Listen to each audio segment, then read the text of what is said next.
Hello guys, welcome to another Urban Viking Ale review. Today's beer is from Brewdog, and this is a can of the double Hazy Jane, which comes in at 7.2%. So I think this is just their take on a dipper, a double IPA.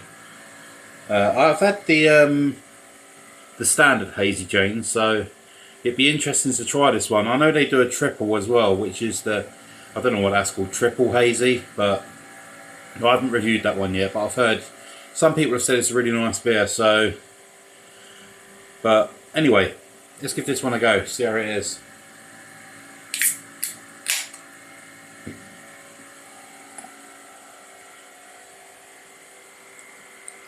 Okie dokie. So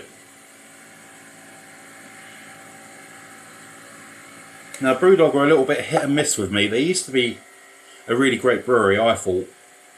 They were probably one of the reasons I got into drinking craft beer in general, because before craft beer I used to drink real ale, and the thing about real ale is lovely. I mean, I love real ale. I mean, obviously I wouldn't have bloody started reviewing, but it can.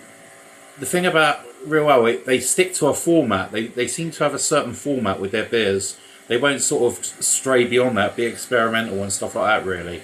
But with craft beer, it's basically, it's experimental, overload. You can do what you want. And Brewdog, when they started out with craft beer like IPAs and stuff like that, which at the time to me were pretty new, because I'd only known English IPAs like Proper Job and stuff like that. So when Punk IPA came along, it sort of blew my mind a little bit, and it opened my eyes to what the guys in the States have been getting, because they've been getting IPAs all the time, because America does some great IPAs and pale ales.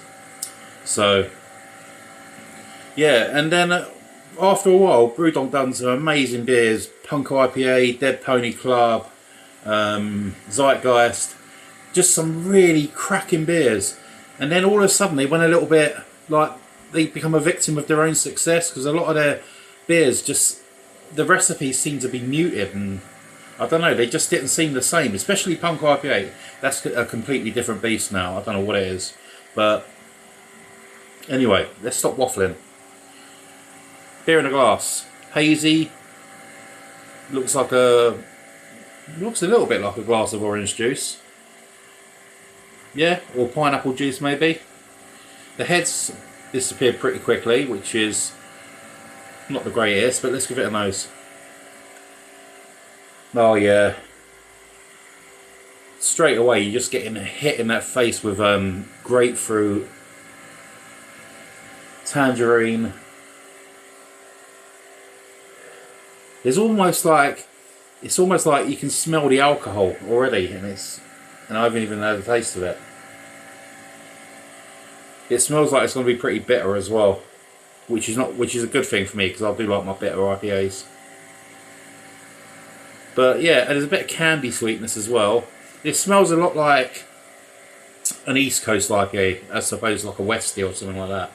So let's give it a go. Cheers.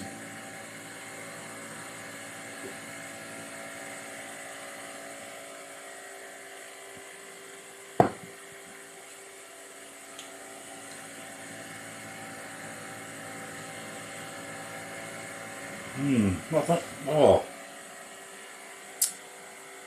Let me have one more go.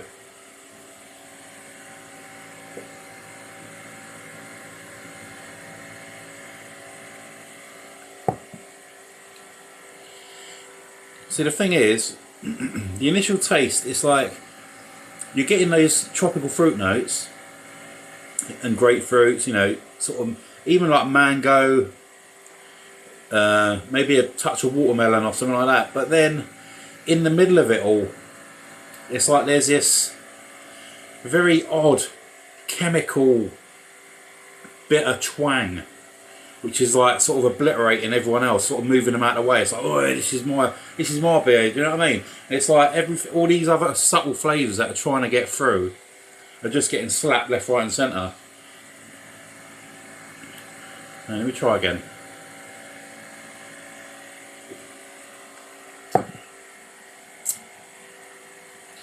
Yeah, you're getting pineapple as well.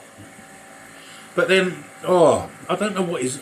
I mean, I love bitterness in my beers, but this tastes like, I don't know.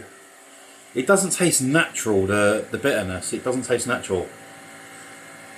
Because I've had plenty of West Coast and East Coast IPAs before, and I haven't sort of flinched away from that bitterness. This is very, very odd. I think the hazy version, the 5.2% one, is probably the best of this range, because, you know, if it gets worse than that going up, I'm not going to touch that triple, no way. But yeah, I'm not a big fan of that. That's going to be like a 4 out of 10. Definitely wouldn't recommend it. I mean, I'd be interested to see some other reviews, because I was holding off watching other beer reviewers review this, because I didn't want to be, you know, swept up, or, you know.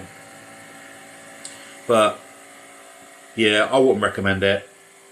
In fact, I'll put it, oh, I don't know, I'll probably manage to try and neck it, because my last beer for the evening. So yeah, 4 out of 10.